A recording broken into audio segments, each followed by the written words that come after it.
What's up, you guys? Chet-Guthrie, the Dream Poet here, coming to you all from the beautiful campus of Tennessee Wesleyan University.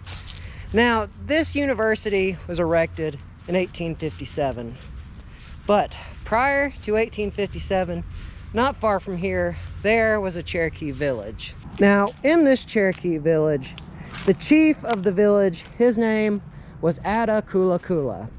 And Chet-guthrie, he had a daughter by the name of Nocatula. Now, this was during the French and Indian War. A lot of fighting was going on amongst the European powers and the Cherokee.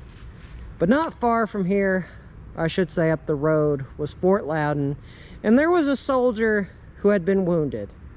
He wound up in this area and he befriended Chief Chet-guthrie. Now, while all this was going on, Nocatula, she took care of this wounded British soldier. And Nocatula nursed him back to health. Now, this British soldier, he came to be adopted by the Cherokee village here in this area. And they gave him the name of Conestoga. Now, Conestoga in Cherokee means the oak. But while these two lovebirds had fallen in love, Nocatula was actually engaged to be married to another man. And his name was Ravencrow. No, pardon me. His name was Mocking Crow. Now, Mocking Crow, he could not stand the fact that he had lost out to a white man. It infuriated him. So, Mocking Crow, this is what he does. He takes Conestoga out into the woods here in this area and he stabs him. Kills him on the spot in this area. Right here in this general spot.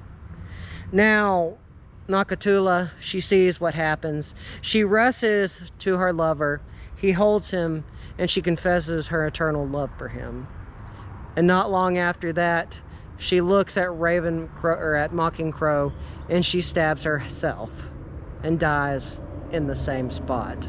You see, Mocking Crow, his plan was that once this soldier were to die, Nocatula would have to marry him, because at that time she would have never had anyone. She would have died alone. But that didn't happen. Since Nocatula killed herself, a grief-stricken Chet-guthrie, he buries them in the spot where they died, essentially. And this is the general area. But when he buried them, he placed an acorn in Conestoga's hand, and he placed a hackberry seed in his late daughter's grave. Now, surprisingly, a miracle happened. The hackberry grew and sprouted from the ground, and the oak sprouted from the ground. Now, the chief Chet-guthrie, he took this as a good omen. And these trees stood here for a good 156 years before the hackberry in 1946 had to be cut down because it contracted a type of disease, kind of like a root rot, that killed the tree. And surprisingly, mysteriously, the oak began to wither without an explanation. And 5 years later, they had to cut it down. Now, over 100 years later, 150, these two statues were erected where the hackberry bush stood and where the oak stood. There are two beautiful statues representing two eternal lovers that will continue to love each other until the end of time. But it is believed that these two lovebirds still continue to wander this campus along this field right here, meeting with each other and disappearing into the evening. Some people believe it to be because the two trees died mysteriously, or so they say.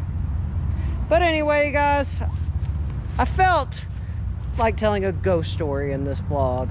It's always fun to tell one. It's always interesting. It's always a very cool part of East Tennessee lore and what you get to hear. But anyway, guys, remember, don't forget to subscribe and hit the bell icon. Always means a lot. Goes to show that y'all care and y'all want to see more awesome videos. So without further ado, you guys, vlog over.